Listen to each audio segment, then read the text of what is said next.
Good evening दोस्तों, मैं संदीप कुमार। मैंने आज आप सबके लिए लेकर के आया सर एक जबरदस्त एक मस्त टॉपिक। तो कंडीशन क्या देखो, सबसे पहली बात है ना सर कि आज की क्लास में हम बातें करने वाले हैं एसएसटी का टॉप 80 क्वेश्चन की हम चर्चा करने वाले हैं मेरे दोस्त। अगर मैं ये 80 क्वेश्चन की बात करूं ना तो ये 80 वैसे सवाल है जो आपके एग्जाम में पक्का मामला फंसी यानी कहने का सेंस है ना मेरे दोस्त। ये 80 क्वेश्चन के बारे में जितना बोल देंगे ना उतना कम पड़ जाएगा, क्योंकि ये 80 सवाल जो है वो ना तो मेरे नाम है ना तो तेरे नाम है। ये 80 का 80 क्वेश्चन जो है वो आपके एग्जाम के नाम है। तो सबसे पहले इस क्लास को शुरू करने से पहले ना आप अपने पास एक कॉपी लेकर के बैठिएगा और एक कलम लेकर के बैठिएगा और आप खुद मेरे साथ आंसर करते चलिएगा कि आप ये 80 क्वेश्चन में कितने आंसर का जवाब दे पाए हैं, यानी आप ये 80 क्वेश्चन में कितने क्वेश्चन आप सही कर पाते हैं। ठीक है, बाकी सर हम क्लास को आगाज कर देते हैं। क्लास को शुरू करने से पहले मैं आपको इतना ये बता देना चाहता हूं कि एसएसटी की तमाम क्लासेस, साइंस की तमाम क्लासेस, मैथ की तमाम क्लासेस, वो सभी का लिंक इस वीडियो के डिस्क्रिप्शन में है। तो वहां से जाना और सारे का सारे क्लासेस को कर देना धुआं धुआं, रिजल्ट ऑटोमेटिक ज्वालामुखी की तरफ फटेगा मेरे दोस्त।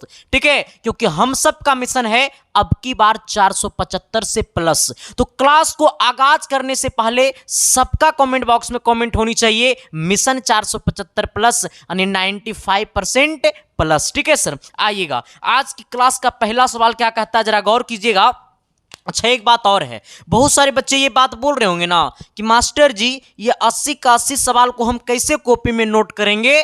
तो कॉपी में नोट करने की जरूरत नहीं है मेरे भाई, आप अपने मोबाइल के टेलीग्राम में जाना और टेलीग्राम में जाकर के सर्च करना संदीप कुमार ऑफिशियल। हमने क्या बोला है कि आप अपने मोबाइल के टेलीग्राम में जाना और टेलीग्राम में जाकर के सर्च करना संदीप कुमार क्या ऑफिशियल। जैसे संदीप कुमार ऑफिशियल सर्च करोगे ना तो मेरा आईडी खुल जाएगा, उसे जाकर के ज्वाइन कर लेना और वहां पे आपको तमाम पीडीएफ मिल जाएगा। ठीक है सर, और ये भी पीडीएफ आपको वहीं पे मिल जाएगा। दूसरी बात क्या है ना सर कि इस वीडियो के डिस्क्रिप्शन में भी टेलीग्राम का लिंक दिया हुआ है, तो वहां से जाना और टेलीग्राम को ज्वाइन कर लेना। ठीक है, साथ ही दूसरा बात क्या है ना मेरे दोस्त कि आप हमारे इंस्टाग्राम आईडी को भी फॉलो कर सकते हैं, वहां पे भी आपको तमाम इंफॉर्मेशन हमसे रूबहू आपको होते रहेगा। ठीक है, संदीप-1842। अब आते हैं सवाल की दुनिया में सर।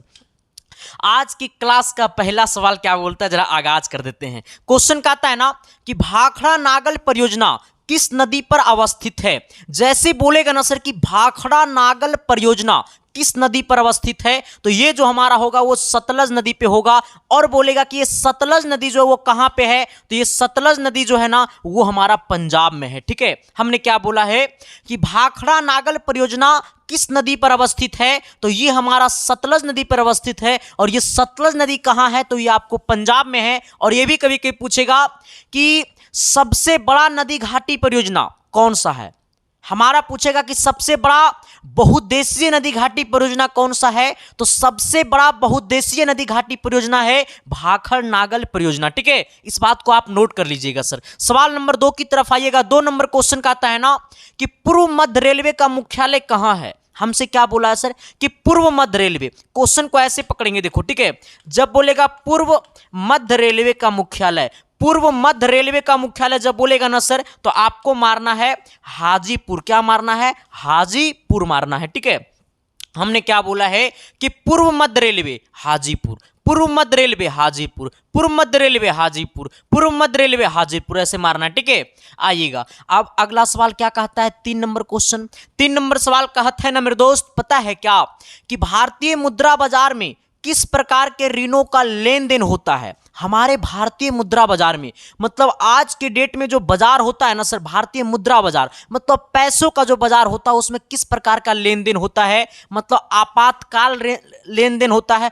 आपातकाल मतलब होता है कि कम समय के लिए। ठीक है, मतलब कम समय के लिए, कम समय के लिए मतलब अल्प समय के लिए, कुछ ही दिनों के लिए। ठीक है, आपातकाल लेन देन या फिर दीर्घकाल मतलब लंबे समय के लिए। ठीक है, लंबे समय के लिए पैसा का लेन देन करना। ठीक है, उसे हम लोग कहते हैं दीर्घकाल, या फिर ए और बी दोनों, या फिर इनमें से कोई नहीं। अब मेरी बातों को समझिएगा सर। ठीक है, हमने क्या बोला है कि भारतीय मुद्रा बाजार में, किस मुद्रा बाजार में तो हमारे देश में मतलब भारतीय मुद्रा बाजार में किस प्रकार के ऋणों का लेन देन होता है। आप किस प्रकार से ऋण मतलब कर्ज ले सकते हैं। तो देखो मेरे भाई, हमारा भारतीय मुद्रा बाजार में जो होता है वो पैसों का जो लेन देन होता है ना, वो अल्पकाल लेन देन होता है। मतलब आप कम टाइम के लिए बैंक से लोन ले सकते हैं और कम टाइम में उस बैंक को क्या कर सकते हैं, आप इसकी ऋण को चुका सकते हैं। ठीक है, आइएगा सवाल नंबर 4 की तरफ आइएगा। 4 नंबर क्वेश्चन कहता है ना मेरे दोस्त, पता है क्या कहता है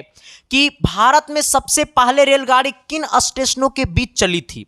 हमारे भारत में सबसे पहला जो रेलगाड़ी था वो किन स्टेशनों के बीच चली थी? जैसे मान लो कि पटना से हाजीपुर, ठीक है, तो हमारा उसी प्रकार से जो पूरे मतलब भारत में जो सबसे पहला रेलगाड़ी चला था वो आज से 170 साल पहले, आज से 170 साल पहले हमारे देश में रेलगाड़ी चला था, जो किन किन स्टेशनों के बीच चला था? तो वो चला था मुंबई से लेकर के थाने के बीच चला था। ठीक है, तो आपसे पूछेगा ना कि भारत में सबसे पहला रेलगाड़ी कब चला था, तो जब बोलेगा कि भारत में सबसे पहला रेलगाड़ी कब चला था, तो 16 अप्रैल 1853 में चला था। कब चला था?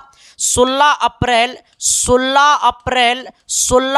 1853 में चला था। हमने क्या बोला है कि हमारे भारत में सबसे पहले रेलगाड़ी कब चला था, तो 16 अप्रैल 1853 ईस्वी में सबसे पहले रेलगाड़ी चला था भारत में। ठीक है, जो कि सर किसके किसके बीच चला था, तो ये हमारा पहला स्टेशन मुंबई से लेकर के थाने के बीच गया था। ठीक है, तो आपसे 3 सवाल यहां पे बनता है कि भारत में सबसे पहले रेलगाड़ी किन स्टेशनों के बीच चली थी? तो भारत में सबसे पहले रेलगाड़ी जो चली थी वो मुंबई से लेकर के थाने के बीच चली थी। अगर पूछेगा कि कब चली थी, तो ये हमारा 16 अप्रैल 1853 ईस्वी को चला था। 16 अप्रैल 1853 को हम 83 लिख दिए। ठीक है, 16 अप्रैल 1853 ईस्वी को चला था। कब चला था? 16 अप्रैल 1853 ईस्वी को चला था। आइएगा सवाल नंबर 5 की तरफ। 5 नंबर क्वेश्चन कहता है ना मेरे दोस्त कि भारत में कौन सा राज्य सबसे अधिक गेहूं उत्पादन करता है? कहा है क्या कि भारत में कौन सा राज्य है जो सबसे ज्यादा गेहूं का उत्पादन करता है? तो क्या हमारा वो हरियाणा होगा, या फिर पंजाब होगा, या फिर उत्तर प्रदेश, या फिर मध्य प्रदेश? देखो, जैसे बोलेगा ना सर कि गेहूं का सबसे अधिक उत्पादन किसका, हमें बोलेगा गेहूं का सबसे अधिक उत्पादन, तो गेहूं का जो सबसे अधिक उत्पादन है वो हमारा कौन करता है? तो वो उत्तर प्रदेश करता है। ठीक है, पूरे भारत में सबसे ज्यादा जो गेहूं उत्पादन होता है वो कहां होता है? तो वो हमारा उत्तर प्रदेश में होता है। ठीक है, तो हमसे पूछा कि भारत में कौन सा राज्य सबसे अधिक गेहूं उत्पन्न करता है, तो वो हमारा उत्तर प्रदेश है जो सबसे ज्यादा गेहूं क्या करता है? उत्पन्न करता है। तो आप जरा बताना मेरे दोस्त कि ये क्लास आपको कैसा लग रहा है? सच में ये क्लास अच्छा लग रहा है ना मेरे दोस्त? तो आपको कमेंट बॉक्स में कमेंट करके बताना होगा कि सच में ये क्लास हमें कैसा लग रहा है। अगर ये क्लास तुम्हें खराब लग रहा है ना मेरे दोस्त, तो खराबे कमेंट कर देना, क्योंकि मेरा मकसद है ना मेरे दोस्त कि आपके दिल तक हम पहुंचूं और आपकी दिल की जो कमजोरियां हैं ना उसे पकड़ करके सर मैं निचोड़ दूं, ताकि आपके पूरे का पूरे खून में मैं मैथ और साइंस के साथ साथ पूरे सिलेबस को दौड़ा दौड़ा करके मारूं। ठीक है, मेरा मकसद है मेरे दोस्त कि आपकी आंखों में खुशियों का आंसू लाना। ये मेरा मकसद है ना मेरे दोस्त कि आपके घर में ना सर एक टॉपर देना। मेरा मकसद है ना मेरे दोस्त कि आपके नाम के आगे टॉपर लगाना। और मेरी सपना है ना मेरे दोस्त कि जिस दिन मेरे बच्चे टॉपर होते हैं ना, तो आपसे ज्यादा मैं खुश होता हूं सर। ठीक है, तो सर हम सब का मिशन है अब की बार 95% प्लस। तो ये बात आप लोग कमेंट बॉक्स में कमेंट करते चलिएगा। ठीक है, अच्छा आइएगा अगला क्वेश्चन क्या कहता है सवाल नंबर 6 की तरफ। अच्छा एक बात और हम बता देना चाहते हैं आप सभी को कि सर हम आपके लिए पूरे सब्जेक्ट का पीडीएफ नोट्स हम आपको दे रहे हैं। ठीक है, क्योंकि जैसे कि आपको पता होगा कि हम साइंस में करवा रहे हैं टॉप 150 सब्जेक्टिव, सोशल साइंस में करवा रहे हैं टॉप 140 सब्जेक्टिव, मैथ में भी हमने तमाम क्लासेस सब्जेक्टिव और सब्जेक्टिव का करवा रहे हैं, हमने साइंस में कुल 500 ऑब्जेक्टिव करवा रहे हैं। तो वो तमाम क्लासेस जो हम आपके लिए लेकर के आ रहे हैं ना मेरे दोस्त, वो सारे क्लासेस के बारे में जितना बोल देंगे ना उतना कम पड़ जाएगा। ठीक है, तो वो सभी क्लासेस का लिंक इस वीडियो के डिस्क्रिप्शन में होगा, जा करके सारे का सारे क्लासेस को कर देना धुआं धुआं, रिजल्ट ऑटोमेटिक ज्वालामुखी की तरफ फटेगा मेरे दोस्त। ठीक है, तो और एक बात और है सर कि पीडीएफ नोट्स का भारी डिमांड है। ठीक है, तो जिन लोगों को पीडीएफ नोट्स चाहिए ना, तो आपको ज्वाइन करना पड़ेगा उम्मीद व्हाट्सएप ग्रुप। कहिएगा सर ये उम्मीद व्हाट्सएप ग्रुप ज्वाइन कैसे करेंगे? उम्मीद व्हाट्सएप ग्रुप में मिलेगा क्या क्या? तो मैथ और नॉन हिंदी को छोड़ करके बाकी पूरे का पूरे सब्जेक्ट का आपको मिलेगा पीडीएफ नोट्स। ठीक है, वो भी चैप्टर वाइज, ऑब्जेक्टिव और सब्जेक्टिव। ठीक है, एकदम सारे का सारे पीडीएफ जो रहेगा सर वो क्वालिटी ऑफ कंटेंट के साथ टाइपिंग किया हुआ रहेगा। ठीक है, आप देख सकते हो सर कि ऑब्जेक्टिव का टाइपिंग इस प्रकार से रहेगा, सब्जेक्टिव वाला टाइपिंग मेरे पास डेमो नहीं है, बाकी तो आप देख सकते हैं वहां से एकदम सारा का सारा मेरे लैंग्वेज में पूरे का पूरे सब्जेक्ट का चैप्टर वाइज ऑब्जेक्टिव और सब्जेक्टिव टाइपिंग किया हुआ है, जो कि सर आपको मिनट भर के अंदर में सारे का सारा पीडीएफ मिल जाएगा। ठीक है, साथ ही उसमें मिलेगा आपको गेस क्वेश्चन का भी पीडीएफ। ठीक है, तो वो तमाम चीज हम आपके लिए करते हैं, तो आपका दायित्व बनता है कि आप अपने सपना के लिए करिए मेरे दोस्त। ठीक है, हाँ, तो इसको ज्वाइन कैसे करना है, तो आपके सामने एक नंबर दिखाई दे रहा होगा 7295074360। ठीक है, उसी नंबर पे आपको पे फोन, गूगल पे, पेटीएम चलता है। ठीक है, जिसका प्राइस 199 रुपया मेरे दोस्त, लेकिन अभी इसका ऑफर चल रहा है मात्र 150 रुपया। ठीक है, जिन किन्हीं को चाहिए तो आपको 150 रुपया पेमेंट करके उसका स्क्रीनशॉट करके आपको उसी व्हाट्सएप नंबर पे पेमेंट का स्क्रीनशॉट भेज देना है। आप किसी से भी पेमेंट करवा सकते हो। ठीक है, हाँ, जैसे आप व्हाट्सएप पे स्क्रीनशॉट भेजिएगा ना पेमेंट का, तो आपको मैसेज में लिख देना है कि मुझे उम्मीद व्हाट्सएप ग्रुप में ज्वाइन कर दीजिए। मिनट भर के अंदर में आपको उम्मीद व्हाट्सएप ग्रुप में ज्वाइन कर दिया जाएगा और तमाम पीडीएफ आपको तुरंत मिल जाएगा सर। ठीक है, साथ ही उसी में जाएगा टॉप 150 सब्जेक्टिव का पीडीएफ नोट जा रहा है, साइंस में 140 सब्जेक्टिव सोशल साइंस का पीडीएफ नोट्स उसी में जा रहा है। वो सब कुछ मिलेगा जो आपकी आंखों में सपना है सर। ठीक है, हाँ, आइएगा अगले क्वेश्चन की तरफ। अगला क्वेश्चन क्या कहता है, अगला सवाल कह रहा है ना मेरे दोस्त कि किस फसल को सुनहरा रेशा कहा जाता है। सुनहरा रेशा कहा जाता है, देखो सर, किस फसल को सुनहरा रेस कहा जाता है, तो जूट को कहा जाता है। किसको कहा जाता है, जूट को कहा जाता है। ठीक है, आइएगा, कहता है क्या सर, अगला सवाल कि चाय उत्पादन में विश्व में भारत का स्थान क्या है। चाय उत्पादन में पूरे देश में जो पूरे विश्व में जो चाय उत्पादन होता है ना, तो हमारे भारत का चाय उत्पादन में जो है ना सर, वो आपको कितना स्थान है, तो हमारे विश्व में, पूरे विश्व में भारत का चाय उत्पादन में दूसरा स्थान है। तो चाय की खेती मुख्य रूप से भारत में कहाँ कहाँ होती है, तो ये आपको असम में होती है, साथ ही ये आपको पश्चिम बंगाल में होती है। कहाँ होती है, पश्चिम बंगाल में होती है, सॉरी, पश्चिम बंगाल में होती है। कहाँ होती है, ये आपको पश्चिम बंगाल में होती है। हमने क्या बोला है कि चाय उत्पादन में विश्व में भारत का स्थान क्या है, तो चाय उत्पादन में विश्व में भारत का दूसरा स्थान है। साथ ही हमारे भारत में चाय की खेती कहां कहां होती है, तो ये मुख्य रूप से असम और पश्चिम बंगाल में होती है। ठीक है, चलिए आते हैं सवाल नंबर 8 की तरफ। 8 नंबर क्वेश्चन क्या कहता है, 8 नंबर सवाल कहता है ना कि नरेगा कार्यक्रम के नाम के साथ किस व्यक्ति का नाम जोड़ा गया है। मतलब ये नरेगा एक कार्यक्रम है। ठीक है सर, ये नरेगा जो है ना सर, ये नरेगा जो है वो एक कार्यक्रम है, जो किन व्यक्ति के साथ ये नाम जोड़ा जाता है, तो ये जो नाम है ना सर, ये आपको महात्मा गांधी, ये आपको किसके नाम के साथ जोड़ा जाता है, तो ये जो है वो महात्मा गांधी के नाम के साथ क्या किया जाता है, जोड़ा जाता है। अब मेरी बातों को समझना कि सवाल बोला का जी, तो सवाल बोला है ना कि नरेगा कार्यक्रम के नाम के साथ किस व्यक्ति का नाम जोड़ा जाता है। नरेगा कार्यक्रम के नाम के साथ किस व्यक्ति का नाम जोड़ा जाता है, तो ये महात्मा गांधी का नाम जोड़ा जाता है। कहने का सेंस है कि ऑप्शन नंबर क्या हो जाएगा, डी होगा। अगला क्वेश्चन क्या कहता है, 12 नंबर सवाल। 12 नंबर सवाल कहता है ना मेरे दोस्त, सॉरी 9 नंबर, कि भारत में योजना आयोग का गठन कब किया गया था। भारत में योजना आयोग का गठन कब किया गया था। भारत में योजना आयोग का गठन कब किया गया था, 15 मार्च 1950 ईस्वी को, 15 सितंबर 1950 ईस्वी को, 15 अक्टूबर 1951 ईस्वी को, या फिर none of this, option number कोई नहीं।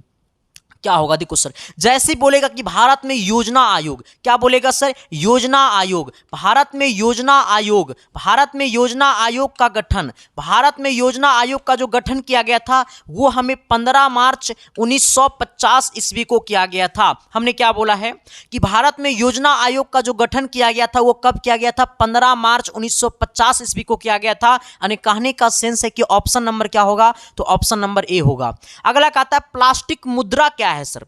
जब बोलेगा प्लास्टिक मुद्रा तो एटीएम है, डेबिट है, चेक है, इनमें तीनों क्या है। जैसे बोलेगा प्लास्टिक मुद्रा तो मार दीजिएगा एटीएम। ठीक है, अगला आइएगा सर। अगला 11 नंबर क्वेश्चन क्या कहता है ना सर, कि भारत की वित्तीय राजधानी किस शहर को कहा जाता है।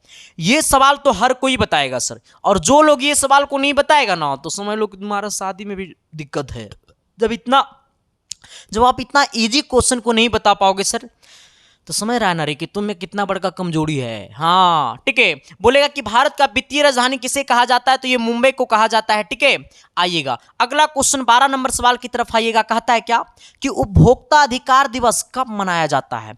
उपभोक्ता अधिकार दिवस कब मनाया जाता है, 17 मार्च को, 15 मार्च को, 19 मार्च को, 22 अप्रैल को।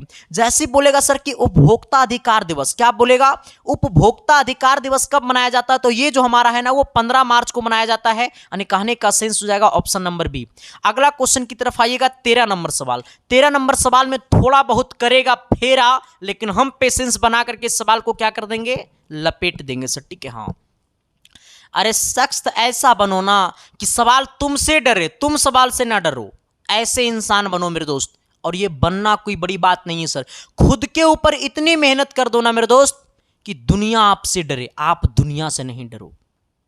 ये धरती का बोझ आप नहीं बनो मेरे दोस्त, सख्त ऐसा बनो, समाज का एक उभरता हुआ भविष्य बनो, समाज का एक अच्छा चेहरा बनो, समाज का एक ऐना बनो कि आने वाले जो पीढ़ी है ना वो आपको देखकर सीखे। आप आने वाले पीढ़ी से देख करके नहीं सीखे कि आने वाले पीढ़ी कैसे कर रहे हैं वैसे हम भी करें, नहीं, आपसे देखकर आने वाले पीढ़ी सीखे। ऐसा सख्त बनो और अच्छे सख्त बनो मेरे दोस्त, ताकि आपके वजह से आपकी मम्मी पापा की उम्र जो है ना वो 20 साल बढ़ जानी चाहिए, घटनी नहीं चाहिए सर। क्योंकि जब बच्चे अच्छे कर जाते हैं ना तो माँ बाप की उम्र बढ़ जाती है, और जब बच्चे नालायक निकल जाते हैं तो माँ बाप की उम्र घट जाती है मेरे दोस्त। सख्त ऐसा बनो ना मेरे दोस्त कि माँ बाप की उम्र बढ़नी चाहिए, घटनी नहीं चाहिए सर, ठीक है। क्योंकि इस धरती पे जब तुम आए हो ना तो सिर्फ और सिर्फ माता पिता के देन से आए हो सर, ठीक है। आइएगा सर, अगला क्वेश्चन क्या कहता है कि भारत में सहकारिता आंदोलन का प्रारंभ कब हुआ। हमारे देश में सहकारिता आंदोलन का प्रारंभ कब हुआ। जब बोलेगा सहकारिता आंदोलन की प्रारंभ कब हुआ तो 1904 में हुआ था, 1905 में हुआ था, 1907 में हुआ था, 1920 में हुआ था। कब हुआ था। जैसे बोलेगा सर कि भारत में सहकारिता आंदोलन का प्रारंभ, क्या बोला है कि भारत में सहकारिता आंदोलन का प्रारंभ कब हुआ था, तो भारत में सहकारिता आंदोलन का जो प्रारंभ हुआ था वो हमारा हुआ था 1904 ईस्वी को, यानी ऑप्शन नंबर क्या हो जाएगा, ए हो जाएगा। कहता है ना सर क्या, 14 नंबर सवाल बोलता है कि इनमें से किसे पिछड़ा राज कहा जाता है। इनमें से कौन सी राज है जिसे पिछड़ा राज कहते हैं। क्या पंजाब पिछड़ा राज है, नहीं मेरे दोस्त, पंजाब बहुत आगे निकला हुआ है। क्या केरल पिछड़ा राज है, नहीं मेरे दोस्त, केरल एकदम शिक्षित राज है, और जहां शिक्षा का अस्तित्व बहुत अच्छा होता है वहां वो राज पिछड़ा नहीं होता है, ठीक है सर। हाँ, तो केरल भी नहीं होगा, बिहार जो हमारा है वो है क्या, पिछड़ा राज है, ठीक है। आइएगा, अगला क्वेश्चन क्या कहता है, 15 नंबर सवाल। 15 नंबर क्वेश्चन थोड़ा सा आपको पेशेंस को बना करके बनाना है। कहता है कि सरकार का कौन सा प्रकार सबसे अच्छा माना जाता है। सरकार का कौन सा प्रकार जो है वो सबसे अच्छा माना जाता है। सरकार का कौन सा प्रकार जो है वो सबसे अच्छा माना जाता है। राजतंत्र माना जाता है, लोकतंत्र माना जाता है। सबसे पहले आपको यह समझना है कि सरकार का कौन सा प्रकार सबसे अच्छा माना जाता है। तो सरकार का सबसे अच्छा प्रकार जो है वो हमारा लोकतंत्र माना जाता है। क्यों? क्योंकि लोकतंत्र में सबसे ज्यादा अधिकार है देश की जनता की। क्योंकि लोकतंत्र कहता है ना, लोकतंत्र का परिभाषा कि लोकतंत्र उसे कहते हैं जो जनता के लिए, जनता के द्वारा चुना गया प्रतिनिधि हो, उसे हम लोग क्या कहते हैं, लोकतंत्र कहते हैं। और जो जनता के अधीन में काम करे, ठीक है, हाँ, उसी को क्या कहते हैं, लोकतंत्र कहते हैं। यानी इसका हमारा ऑप्शन नंबर क्या हो जाएगा, बी हो जाएगा। अगला सवाल क्या कहता है सर, अगला क्वेश्चन कहता है ना 16 नंबर कि भूपटल के नीचे वह स्थल जहां भूकंप का जन्म होता है उसे क्या कहा जाता है। भूपटल के नीचे, किसके, भूपटल के नीचे, भूपटल के नीचे जहां पे क्या होता है, भूकंप का जन्म होता है। किसका जन्म होता है सर, ये आपको भूकंप का जन्म होता है उसे कहा जाता है भूकंप केंद्र कहा जाता है। क्या कहा जाता है, भूकंप केंद्र कहा जाता है। हमने क्या बोला है कि भूपटल के नीचे जहां पे भूकंप का जन्म होता है उसे क्या कहा जाता है, तो भूकंप केंद्र कहा जाता है। हमने क्या बोला है सर कि भूपटल के नीचे वह स्थल जहां भूकंप का जन्म होता है उसे क्या कहा जाता है, तो भूकंप केंद्र कहा जाता है। ऑप्शन नंबर क्या होगा, ए होगा। अगला आइएगा सर, 17 नंबर सवाल क्या कहता है। 17 नंबर क्वेश्चन कहता है ना कि भारत का प्रथम तेल शोधक कारखाना कहां स्थित है। भारत का सबसे पहला तेल शोधक कारखाना कहां स्थित है, तो मथुरा में है, बरौनी में है, डिगबोई में है, या फिर गुवाहाटी में है। कहां पे है सर, जैसे बोलेगा कि भारत का प्रथम तेल शोधक कारखाना कहां स्थित है, तो ये आपको कहां है, डिगबोई में है। अब कहोगे सर कि ये डिगबोई कहां है, तो ये डिगबोई जो है ना सर वो हमारा कहां है, तो ये डिगबोई आपको आसम में है। हमने क्या बोला है कि भारत का प्रथम तेल शोधक कारखाना कहां स्थित है, तो डिगबोई में है, ठीक है। हेलो हेलो चालू हो जाएगा, चालू होकर के मैसेज चला जाएगा, संडे है, ठीक है। चलिए आइएगा सर, हमने क्या बोला है, हमने बोला है कि भारत का प्रथम तेल शोधक कारखाना कहाँ स्थित है, तो ये आपको डिगबोई में स्थित है। अब समझना सर कि ये हमारे सबसे बड़ा तेल शोधक कारखाना है, ये जो हमारा वो सबसे बड़ा तेल शोधक कारखाना है। अब ये भी पूछेगा कि ये डिगबोई जो है वो भारत का प्रथम तेल शोधक कारखाना डिगबोई में कब स्थापित किया गया था, तो ये जो है वो हमारा 11 दिसंबर 1901 ईस्वी को स्थापित किया गया था। कब स्थापित किया गया था? 11 दिसंबर 1901 ईस्वी को स्थापित किया गया था। कब? 11 दिसंबर 1901 ईस्वी को स्थापित किया गया था, ठीक है। तो आपसे पूछेगा कि भारत का प्रथम तेल शोधक कारखाना कहाँ स्थित है, तो भारत का सबसे पहला तेल शोधक कारखाना डिगबोई में स्थित है। और ये डिगबोई कहाँ है, तो ये आपको असम में है। तो कब स्थापित किया गया था, तो 11 दिसंबर 1901 ईस्वी को, ठीक है। आइएगा अगला क्वेश्चन क्या कहता है सर, सवाल नंबर 18 कि विश्व पर्यावरण दिवस कब मनाया जाता है। विश्व पर्यावरण दिवस कब मनाया जाता है? 5 जून को, 3 अप्रैल को, 3 सितंबर को, 1 दिसंबर को। बोलेगा विश्व पर्यावरण दिवस कब मनाया जाता है, तो विश्व पर्यावरण दिवस जो होता है ना वो आपको 5 जून को मनाया जाता है। कब मनाया जाता है? विश्व पर्यावरण दिवस। कब? विश्व पर्यावरण दिवस कब मनाया जाता है, तो ये आपको 5 जून को मनाया जाता है, ठीक है। यानी हमारा ऑप्शन नंबर क्या हो जाएगा, तो ए हो जाएगा सर। अगला क्वेश्चन क्या कहता है, जरा गौर कीजिएगा, सवाल को जरा पेशेंस बना करके बनाइएगा सर, ठीक है। हाँ, क्वेश्चन नंबर 19, इसको कौन सा आइएगा 19 नंबर सवाल क्या कहता है, 19 नंबर क्वेश्चन कहता है ना कि निम्नलिखित में कौन भारतीय किसान यूनियन का नेता थे। देखो सर, अभी कुछ दिन पहले किसानों का आंदोलन चल रहा था, जो किसान का व्यापार ठप हो रहा था, क्योंकि मेरे दोस्त इस देश को अगर कोई चला रहा है तो वो किसान है। क्योंकि मेरे दोस्त इस देश में जो बड़े बड़े उद्योगपति हैं ना सर, जो बड़े बड़े कारखाने खोले हुए हैं ना सर, वो हमारा कृषि से कारखाने चलते हैं सर। क्योंकि कहता है ना हमारा भारत जो वो कृषि प्रधान देश है और किसानों का देश है। यहाँ के अधिकांशतः लोग कृषि पे निर्भर रहते हैं मेरे दोस्त, ठीक है। तो यही बोला है कि निम्नलिखित में कौन भारतीय किसान यूनियन का नेता थे। कौन भारतीय किसान यूनियन का नेता थे, तो टिकैत समाज जो है वो हमेशा किसानों के हित में काम किया, और टिकैत जो है वो किसान मेन नेता होता है, ठीक है। हाँ, तो महेंद्र सिंह टिकैत थे। कौन थे? महेंद्र सिंह टिकैत थे, ठीक है। आइएगा सवाल नंबर 20 की तरफ आते हैं। 20 नंबर क्वेश्चन क्या कहता है कि राजनीतिक दलों की नींव सर्वप्रथम किस देश में पड़ी। राजनीतिक दलों की जो नींव है वो सर्वप्रथम किस देश में पड़ी, तो ब्रिटेन में पड़ी, भारत में पड़ी, फ्रांस में पड़ी, यूएसए में पड़ी। कहां पड़ा?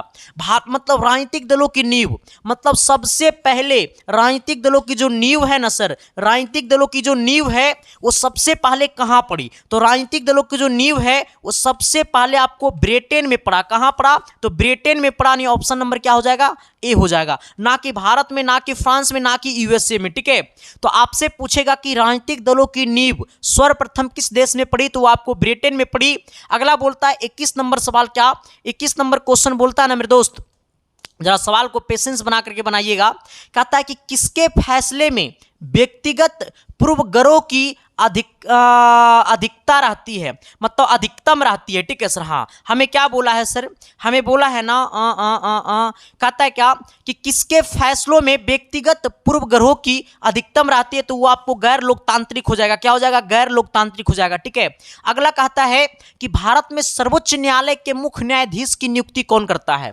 भारत में सर्वोच्च न्यायालय के मुख्य न्यायाधीश की नियुक्ति कौन करता है, तो भारत में सर्वोच्च न्यायालय की मुख्य न्यायाधीश की जो नियुक्ति करता है वो हमारा प्रधानमंत्री नहीं करता, वो हमारा राष्ट्रपति करता है। कौन करता है? राष्ट्रपति करता है, ठीक है। आइएगा अगला सवाल क्या कहता है, सवाल नंबर 23 की तरफ आइएगा कि एशिया का पहला निर्यात संबंध क्षेत्र कहां स्थापित किया गया था। अच्छा, निर्यात संवर्धन क्षेत्र कहां स्थापित किया गया था। एक सेकंड, थोड़ा सा ही दिक्कत क्वेश्चन है, ठीक है। हाँ, अगला सवाल की तरफ आइएगा। अगला क्वेश्चन कहता है ना मेरे दोस्त क्या कि सूचना के अधिकार, क्या बोला है कि सूचना के अधिकार आंदोलन की शुरुआत कहां से शुरू हुई। सूचना के अधिकार आंदोलन की शुरुआत कहां से शुरू हुई। सूचना के अधिकार आंदोलन की शुरुआत कहां से शुरू हुई, तो सूचना का अधिकार आंदोलन का जो शुरुआत हुआ था वो 1990 ईस्वी में हुआ था। यह भी आपसे पूछेगा कि सूचना के अधिकार आंदोलन की शुरुआत कब शुरू हुआ, तो सूचना के अधिकार आंदोलन की जो शुरुआत हुआ था वो 1990 ईस्वी में शुरू हुआ था। तो ये कहां से शुरू हुआ था, तो ये आपको राजस्थान से शुरू हुआ था। कहां से शुरू हुआ था?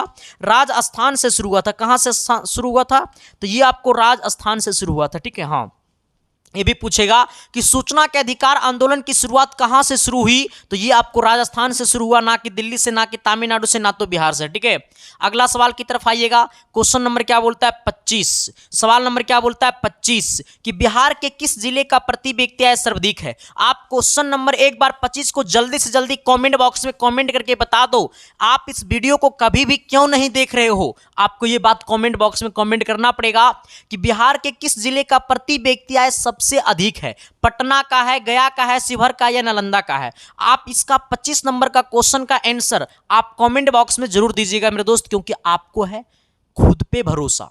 आपको जंग जीतना है ना मेरे दोस्त, तो सभी क्वेश्चन पे डिमांड करना पड़ेगा सर, रिमांड में लेना पड़ेगा सभी क्वेश्चन को। ठीक है, आइएगा। वैश्वीकरण के मुख्य अंग कितने हैं? वैश्वीकरण के मुख्य अंग कितने हैं? वैश्वीकरण के मुख्य अंग कितने हैं? तो वैश्वीकरण के मुख्य अंग 5 होते हैं। ठीक है सर, कितने होते हैं? वैश्वीकरण के मुख्य अंग कितने होते हैं? 5 होते हैं। ठीक है, अगला क्वेश्चन की तरफ आइएगा। अगला कहता है ना सर कि फूट डालो राज करो, फूट डालो राज करो की नीति अपनाई किसने? फूट डालो राज करो इसकी नीति किसने अपनाई थी? फूट डालो राज करो इसकी नीति किसने अपनाई थी? तो आपको अंग्रेजों ने अपनाई थी। किसने अपनाई थी? अंग्रेजों ने अपनाई थी। ठीक है, अगला क्या बोला कि जलियांवाला बाग हत्याकांड की जांच के लिए सरकार ने किस समिति का गठन किया गया था? जलियांवाला बाग हत्याकांड के गठन के लिए, जलियांवाला बाग हत्याकांड की जांच के लिए सरकार ने किस समिति का गठन किया था? तो हंटर समिति का गठन किया था। किसका गठन किया था? हंटर समिति का गठन किया था सरकार। किस समिति का गठन किया था? तो हंटर समिति का गठन किया था सरकार। ठीक है, हमसे बोला कि जलियांवाला बाग हत्याकांड की जांच के लिए सरकार ने किस समिति का गठन किया गया था? तो हंटर समिति का गठन किया था। ऑप्शन नंबर क्या हो जाएगा? ए हो जाएगा। कहता है शाखा का क्या अर्थ है? हमसे पूछा है ना सर कि शाखा का क्या अर्थ है? तो विश्वास करना, ऋण लौटाने की क्षमता, ए और बी दोनों हो जाएगा सर। शाखा मतलब होता है बैंक, बैंक पे हम लोग पैसा, बैंक में हम लोग पैसा किस लिए रखते हैं? क्योंकि हम लोग बैंक पे विश्वास करते हैं। ठीक है, तो हम सही बोला है कि शाखा का क्या अर्थ है? तो शाखा का अर्थ है कि विश्वास करना। दूसरा बात इसी को हम लोग बोल सकते हैं कि ऋण लौटाने की क्षमता को हम लोग क्या कहते हैं? शाखा कहते हैं। ठीक है, अगला सवाल क्या कहता है मेरे दोस्त? 31 नंबर सवाल कहता है क्या कि बांग्लादेश के नोबेल पुरस्कार से सम्मानित व्यक्ति कौन है? बांग्लादेश के नोबेल पुरस्कार से सम्मानित व्यक्ति कौन है? बांग्लादेश के नोबेल पुरस्कार से सम्मानित व्यक्ति कौन है? बांग्लादेश के नोबेल पुरस्कार से सम्मानित व्यक्ति कौन है? प्रोफेसर मोहम्मद 19 कौन है सर? प्रोफेसर मोहम्मद 19 कौन है सर? 19 ऑप्शन नंबर बी हो जाएगा। ठीक है, चलो सर अगला सवाल की तरफ आते हैं। सवाल नंबर 32 क्या कहता है, जरा गौर कीजिएगा। क्वेश्चन नंबर 32 कहता है ना कि भारत में सेवा क्षेत्र को सामान्यतः कितने भागों में बांटा गया है? क्वेश्चन नंबर 32 को जरा कमेंट बॉक्स में कमेंट करके बताना, क्योंकि क्वेश्चन जो है ना सर वो बहुत आसान है मेरे दोस्त, और इसका जो सही जवाब देगा ना वो पक्का पंसाली नीलाम कर देंगे। हाँ, आ जाना जल्दी इसका कमेंट बॉक्स में कमेंट कर दो। आप बुके देख के कमेंट करो, लेकिन पक्का करो सर। ठीक है, आइएगा अगला सवाल क्या कहता है। अगला क्वेश्चन कहता है ना कि राष्ट्रीय कृषि एवं ग्रामीण विकास बैंक की स्थापना कब हुई? राष्ट्रीय कृषि एवं ग्रामीण विकास बैंक की स्थापना कब हुई? राष्ट्रीय कृषि एवं ग्रामीण विकास बैंक की स्थापना कब हुई? 1952 में, या फिर 1962 में, या फिर 1972 में, या फिर 1982 में? देखो सर, हमें बोला है कि राष्ट्रीय कृषि, कौन? राष्ट्रीय कृषि या फिर राष्ट्रीय कृषि एवं ग्रामीण विकास बैंक। राष्ट्रीय कृषि एवं ग्रामीण विकास बैंक की जो स्थापना हुई थी वो हमारा 1982 ईस्वी को हुआ था। कब हुआ था? 1982 ईस्वी को हुआ था। ठीक है, आइएगा अगला क्वेश्चन क्या कहता है कि काली मृदा का दूसरा नाम क्या है? काली मृदा का दूसरा नाम है रेंगूर मृदा। अच्छा देखो सर, ये भी पूछेगा कि कपास की खेती मुख्य रूप से किस मिट्टी में होती है? तो कपास की जो खेती है ना सर, कपास की जो खेती है वो मुख्य रूप से काली मिट्टी में होती है। ये भी पूछेगा। ठीक है, काली मृदा में होती है, ये पूछता है आपका एग्जाम। ठीक है, कि कपास की जो खेती है वो मुख्य रूप से किस मिट्टी में होती है? तो कपास की खेती मुख्य रूप से रेंगूर मृदा बोलो तो काली मिट्टी। ठीक है, क्योंकि काली मिट्टी का दूसरा नाम क्या है? रेंगूर मृदा। अगला क्या कहता है कि भारत के किस राज्य में वन का सबसे अधिक विस्तार है? भारत का कौन सा राज्य है जहां पे वन का सबसे अधिक विस्तार है? तो भारत का केरल नहीं होगा, कर्नाटक नहीं होगा, वो मध्य प्रदेश होगा। भारत का वो मध्य प्रदेश राज्य है जहां पे मतलब वन का सबसे अधिक विस्तार है, मतलब पेड़ पौधा सबसे ज्यादा जो है वो हमारा कहाँ है, मध्य प्रदेश में, यानी मध्य प्रदेश बोले तो ऑप्शन नंबर सी होगा। अगला क्या कहता है जरा देखिएगा, यहाँ पे सवाल कहता है ना कि अंतर्राष्ट्रीय महिला दिवस की घोषणा किस संस्था ने की थी। अच्छा, अंतर्राष्ट्रीय महिला दिवस की जो घोषणा था वो किस संस्था ने की थी, तो अंतर्राष्ट्रीय महिला आयोग की संस्था की थी, या फिर संयुक्त राष्ट्र संघ की संस्था की थी, या फिर यूरोपीय संघ की संस्था की थी, या फिर आसियान की संस्था की थी, किसने की थी। हमें अंतर्राष्ट्रीय महिला दिवस की घोषणा किस संस्था ने की थी। अंतर्राष्ट्रीय महिला दिवस की जो घोषणा की थी वो संयुक्त राष्ट्र संघ ने की थी। किसने की थी, संयुक्त राष्ट्र संघ ने की थी ना। ऑप्शन नंबर क्या हो जाएगा, तो बी हो जाएगा। अगला सवाल की तरफ आइएगा, सवाल नंबर 37 क्या कहता है कि कृष्णराज सागर बांध किस नदी पर बना है। अच्छा, कृष्ण राज सागर बांध किस नदी पर बना है। कृष्णराज सागर बांध जो है वो किस नदी पे बना है, तो ये आपको कृष्ण पर नहीं बना है, ऐसा न समझिएगा कि कृष्णराज सागर बांध किस नदी पर बना है, तो कृष्ण का मतलब कृष्ण नदी पर, ऐसा मत समझिएगा। ये नर्मदा पे भी नहीं बना, ये कावेरी पे बना है, ठीक है। किस पे बना है, तो कावेरी नदी पे बना है, ठीक है। आइएगा अगला क्वेश्चन क्या कहता है, सवाल नंबर 38 की तरफ आइएगा। कहता है कौन सा राष्ट्रीय जल मार्ग इलाहाबाद को हल्दिया से जोड़ता है। अच्छा, कौन सा राष्ट्रीय जल मार्ग इलाहाबाद को हल्दिया से जोड़ता है। कौन सा राष्ट्रीय मार्ग इलाहाबाद को हल्दिया से जोड़ता है, कौन सा राष्ट्रीय मार्ग इलाहाबाद को हल्दिया से जोड़ता है, तो राष्ट्रीय जल मार्ग की संख्या 1। हाँ, राष्ट्रीय जल मार्ग की संख्या 1 को जोड़ता है, ठीक है सर। अगला 39 नंबर क्वेश्चन की तरफ आइएगा। अगला सवाल कहता है कि आजादी के समय से ही किस देश में सरकार का लोकतांत्रिक स्वरूप है। आजादी के समय से ही किस राज्य के, मतलब आजादी के समय से ही किस देश में सरकार का लोकतांत्रिक स्वरूप है।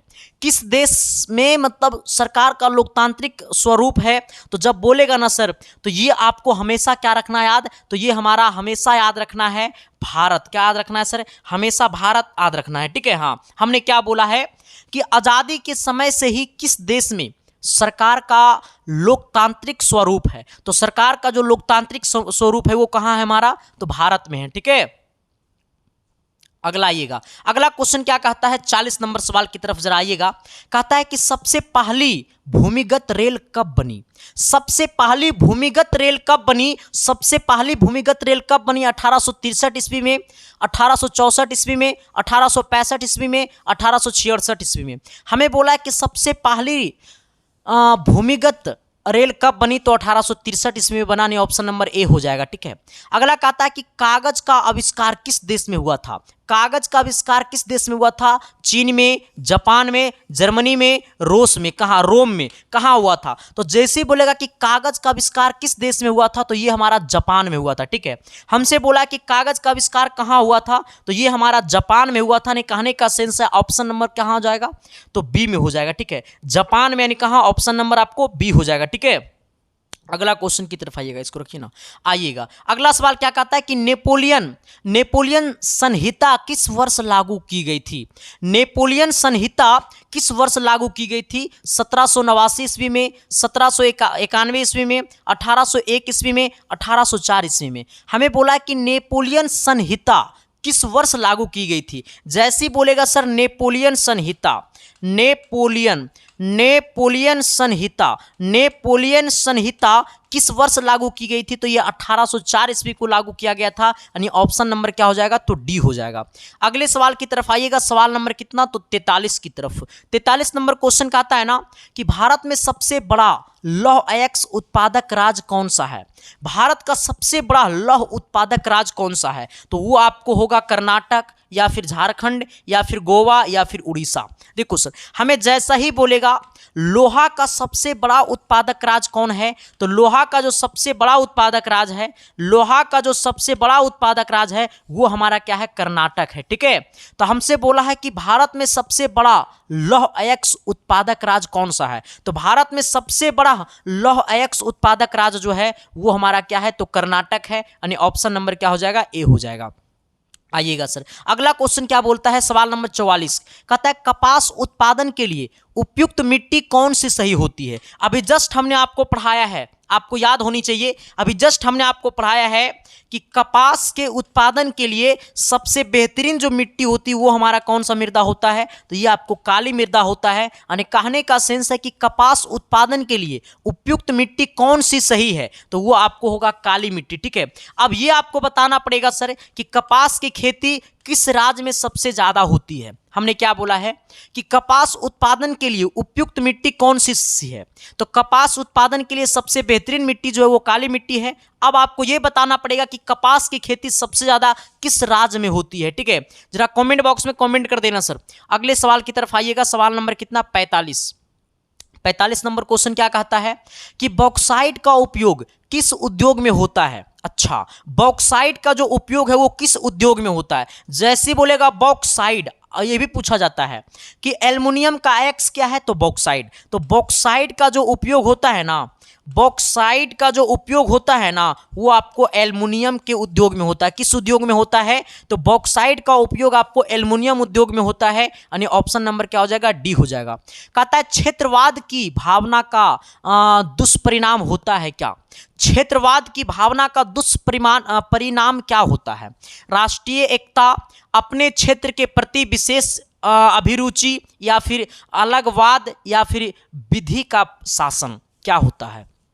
हमें सवाल क्या बोला है, सबसे पहले सवाल को समझना है। ठीक है सर, आ जाइएगा। देखो, अगर हम समझ लो, कहते हैं क्षेत्रवाद के भावना की दुष्परिणाम क्या होता है। सपोज मान लो ना कि हम एक दिन के लिए बन गए मुख्यमंत्री। ठीक है, ऐसा तो जिंदगी में कभी होगा नहीं। ठीक है, मान लो कि मैंने बन गया। अब हमारा क्षेत्र जो है वो नवादा की तरफ है। ठीक है, अब हम क्या कर लिए ना कि जब हमारा क्षेत्र नवादा की तरफ है तो हम नवादा का विकास ज़्यादा करने लगे। अब हम नदी के ऊपर का विकास हम कम करने लगे। पूर्णिया, कटिहार, सिवान, शिवहर, मधुबनी, सहरसा, मधेपुरा, दरभंगा, कटिहार, ये सब सुपौल उपौल का हम विकास कम करने लगे। तो अब लोग हमें किस नज़र से देखेगा, तो क्षेत्रवाद भावना की नज़र से देखेगा। अब सोचो सर, मतलब ये अपने क्षेत्र का ज़्यादा विकास करता है, दूसरे क्षेत्र का विकास नहीं करता है। इसका मतलब अपने आप में हम क्या करेंगे, तो बिहार को अलगवाद करेंगे। यानी बिहार को दो हिस्सों में हम बांटने का काम करेंगे। यानी हमारा इसका आंसर क्या हो जाएगा, अलगवाद हो जाएगा। ठीक है, आइएगा, हमें क्या बोला है, अगले क्वेश्चन की तरफ आइएगा। कहता है श्रीलंका के बहुसंख्यक समुदाय की भाषा है। श्रीलंका के बहुसंख्यक समुदाय की भाषा क्या है। श्रीलंका के बहुसंख्यक समुदाय की भाषा क्या है। हिंदी है, तमिल है, सिन्हाली है, या फिर फ्रेंच है, क्या है। क्वेश्चन नंबर 47 देखो सर, हमें बोला श्रीलंका के बहुसंख्यक समुदाय की भाषा क्या है, तो ये आपको होगा तमिल होगा या सिन्हाली होगा। ठीक है सर, ऑप्शन क्या होगा, सिन्हाली होगा। अगले सवाल की तरफ आइएगा। कहता है 3 कठिया प्रणाली लागू किया गया था किस पे, तो ये 3 कठिया प्रणाली जो है ना सर, वो हमारा किसानों पे लागू किया गया था, जिसके लिए किसानों ने एक बहुत बड़ा आंदोलन किया था 3 कठिया कानून को लेकर के सर। ठीक है, आइएगा सवाल नंबर 49 की तरफ आइएगा। 49 नंबर क्वेश्चन क्या कहता है कि भारतीय कम्युनिस्ट पार्टी की स्थापना किसने की थी।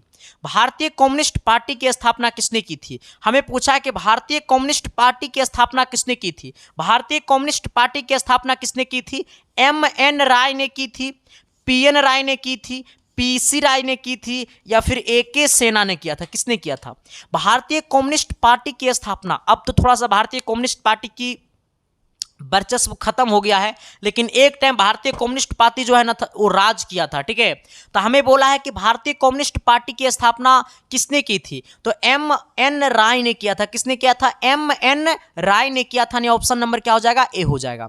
अगला क्वेश्चन क्या कहता है, 50 नंबर सवाल कि पटना के गोलघर का निर्माण किस वर्ष किया गया था। पटना के गोलघर, कौन घर, तो जो पटना आता है ना, वो कहीं घूमे चाहे ना घूमे, एक बार उनको लेकर के गोल घर पक्का जाता है घूमने। कहता है ना रे कि पटना का गोल घर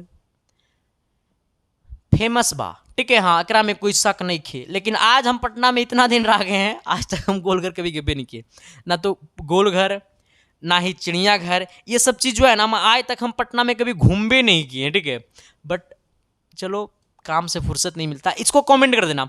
50 नंबर सवाल जो है ना वो सब कोई कमेंट करेगा, और जो इसका सही जवाब नहीं देगा ना, पक्का शादी नहीं होगा सर। हाँ, लेकिन गलत कमेंट करना, लेकिन पक्का कमेंट करना, ठीक है।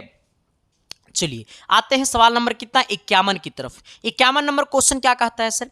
51 नंबर सवाल कहता है ना कि प्राकृतिक गैस किस खनिज के साथ पाया जाता है। अच्छा, प्राकृतिक गैस जो है वो किस खनिज के साथ पाया जाता है? यूरेनियम के साथ पाया जाता है, या फिर पेट्रोलियम के साथ पाया जाता है, या फिर चूना पत्थर के पास साथ पाया जाता है, या फिर कोयला के साथ पाया जाता है। अभी जस्ट हमने आपको साइंस में पढ़ाया था, कि प्राकृतिक गैस जो होता है ना सर, वो आपको पेट्रोलियम के साथ पाया जाता है। किसके साथ पाया जाता है? प्राकृतिक गैस जो है वो किसके साथ पाया जाता है? तो वो आपको पेट्रोलियम के साथ पाया जाता है।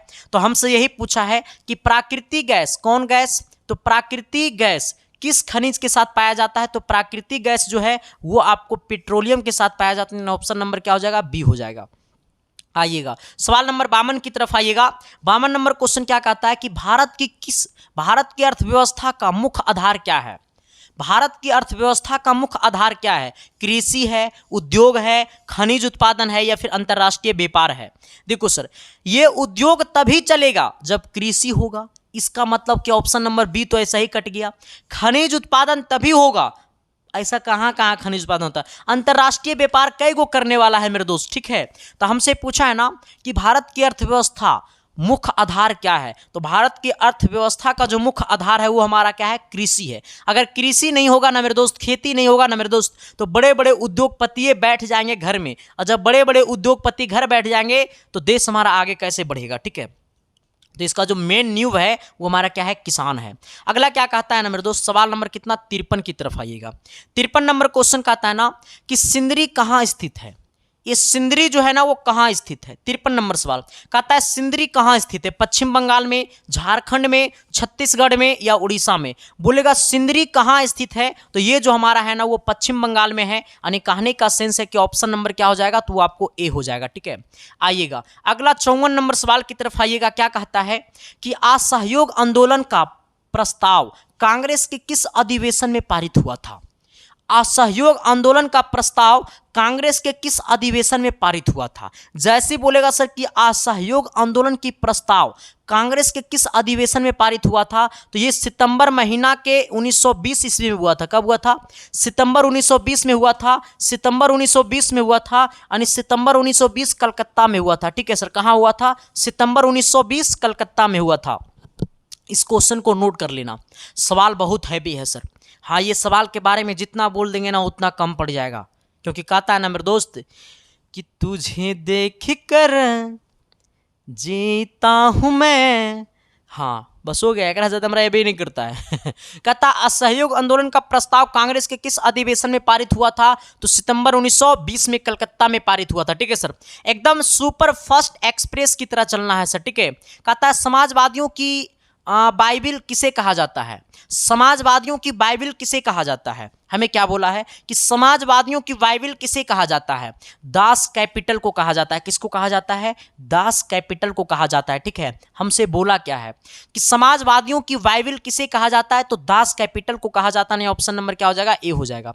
अगला क्या कहता है कि जिनेवा समझौता कब हुआ था? जिनेवा समझौता कब हुआ था सर? तो आप जरा बताइएगा कि जब बोलेगा जिनेवा समझौता कब हुआ था, तो जिनेवा समझौता 1954 ईस्वी को हुआ था। यानी कहने का सेंस है कि ऑप्शन नंबर क्या हो जाएगा? तो ए हो जाएगा, ठीक है। अगला आइएगा, कहता है ना कि जर्मन रायन राज का निर्माण किसने किया था? जर्मन रायन राज का निर्माण किसने किया था मेरे दोस्त? ये सवाल बहुत अच्छा है। जर्मन रायन राज का निर्माण किसने किया था? जर्मन रायन राज का निर्माण किसने किया था? लुई 18वीं ने किया था, या फिर नेपोलियन बोनापार्ट ने किया था, या फिर नेपोलियन थर्ड ने किया था, या बिस्मार्क ने किया था? किसने किया था? हमें क्या बोला है कि जर्मन रायन राज का निर्माण किसने किया था? तो नेपोलियन बोनापार्ट ने किया था। नहीं, ऑप्शन नंबर क्या हो जाएगा? तो बी हो जाएगा। अगला सवाल क्या बोलता है कि समाजवादी शासन का पहला प्रयोग कहाँ हुआ था? समाजवादी शासन का पहला प्रयोग कहाँ हुआ था? हमसे क्या बोला है कि समाजवादी शासन का पहला प्रयोग कहाँ हुआ था? समाजवादी शासन का सबसे पहला प्रयोग कहाँ हुआ था? समाजवादी शासन का सबसे पहला प्रयोग कहाँ हुआ था? समाजवादी शासन का सबसे पहला प्रयोग हुआ था जापान में नहीं हुआ था, चीन में नहीं हुआ था, क्यूबा में नहीं हुआ था, ये हमारा रूस में हुआ था। कहाँ हुआ था सर? रूस में हुआ था, ठीक है। अगला क्वेश्चन क्या कहता है? सवाल नंबर 58 कहता है क्या कि भारतीय राष्ट्रीय कांग्रेस की स्थापना किसने की थी। भारतीय राष्ट्रीय कांग्रेस की स्थापना जो किया था वो आपको एओ ह्यूम किया था। किसने किया था? एओ ह्यूम ने किया था। तो भारतीय राष्ट्रीय कांग्रेस की स्थापना कब हुआ था? तो 28 दिसंबर 1885 ईस्वी में हुआ था। ठीक है, किसने किया था? तो एओ ह्यूम ने किया था। कब किया था? तो 18 दिसंबर। ठीक है, 18 नहीं मेरे दोस्त, 28 दिसंबर होता है। ठीक है, हाँ 18 नहीं 28 दिसंबर। कब किया गया था? 28 दिसंबर 1885 ईस्वी को किया गया था। किसका स्थापना? तो भारतीय कांग्रेस की स्थापना किया गया था। ठीक है, और उस टाइम से भारतीय कांग्रेस ने देश पे राज किया। ठीक है, हाँ तो हमसे पूछा कि भारतीय राष्ट्रीय कांग्रेस की स्थापना किसने किया था? तो भारतीय राष्ट्रीय कांग्रेस की स्थापना एओ ह्यूम ने किया था, जो कि 28 दिसंबर 1885 को किया था। ठीक है, बोल्शेविक क्रांति कब हुई थी? अच्छा, बोल्शेविक क्रांति कब हुई थी ये आपको बताना पड़ेगा सर। 59 नंबर सवाल कहता है बोल्शेविक क्रांति कब हुआ था? नवंबर 1817 को हुआ था। ठीक है, हाँ अगला क्वेश्चन क्या कहता है जरा गौर कीजिएगा। 60 नंबर क्वेश्चन, इस 60 नंबर सवाल का कहत है जी, कहता है वैज्ञानिक समाजवाद का प्रतिपादन किसने किया था? अच्छा, वैज्ञानिक समाजवाद का प्रतिपादन किसने किया था? वैज्ञानिक समाजवाद का प्रतिपादन किसने किया था? वैज्ञानिक समाजवाद का प्रतिपादन किसने किया था? लुई ब्लॉक नहीं किया था, कार्ल मार्क्स नहीं किया था, रॉबर्ट रोवन नहीं किया था, लाल राजपथ नहीं किया था, ये कार्ल मार्क्स किया था। किसने किया था? कार्ल मार्क्स ने किया था। हाँ आइएगा 61 नंबर क्वेश्चन क्या कहता है? 61 नंबर सवाल कहता है कि भारत में राष्ट्रीय आय की गणना कौन करता है? भारत में राष्ट्रीय आय की गणना जो करता है वो सीएसओ करता है। भारत में राष्ट्रीय आय की जो गणना करता है वो सीएसओ करता है। सी का मतलब सेंट्रल, मतलब केंद्रीय शिकायती संगठन। ठीक है, शिकायती संगठन। ठीक है, यानी ऑप्शन नंबर क्या हो जाएगा? ए हो जाएगा। अगला 62 नंबर क्वेश्चन की तरफ आइएगा। 62 नंबर सवाल कहता है कि भारत में 1977 में हुई आम चुनाव में किस पार्टी का बहुमत मिला था? भारत में जो 1977 ईस्वी में जो चुनाव हुआ था उस टाइम किस पार्टी को मतलब बहुमत मिला था? 62 नंबर क्वेश्चन जरा जल्दी से कमेंट बॉक्स में कमेंट कर देना सर। क्वेश्चन नंबर 62 को जल्दी जल्दी कमेंट कर दो सर। ठीक है, हमने क्या बोला है कि भारत में 1977 में हुआ आम चुनाव में किस पार्टी को बहुमत मिला था? तो जनता पार्टी को बहुमत मिला था। नहीं, ऑप्शन नंबर क्या हो जाएगा? बी हो जाएगा। अगला क्वेश्चन कहता है कि भारतीय संविधान की 8वीं अनुसूची में कितनी भाषाओं को स्थान दिया गया है? देखो सर, भारतीय संविधान की 8वीं अनुसूची में कितनी भाषाओं को स्थान दिया गया है? 8वीं अनुसूची में जो है ना मेरे दोस्त, वो आपको 22 भाषा का दिया गया है अधिकार। कितने भाषा का? तो 22 भाषाओं को स्थान दिया गया है। ठीक है, 8वीं अनुसूची में कितने भाषा को? तो 22 भाषा को दिया गया है। अगला क्या कहता है कि भारत उपभोक्ता संरक्षण अधिनियम की घोषणा कब हुआ? भारत उपभोक्ता संरक्षण अधिनियम की घोषणा कब हुआ? भारत उपभोक्ता संरक्षण अधिनियम की घोषणा कब हुआ? भारत उपभोक्ता संरक्षण अधिनियम की घोषणा कब हुआ? भारत उपभोक्ता संरक्षण अधिनियम की घोषणा कब हुआ? तो 1986 ईस्वी को हुआ था। ठीक है, अगला कहता है सन 2008 से 9 के अनुसार भारत की औसत प्रति व्यक्ति आय क्या है?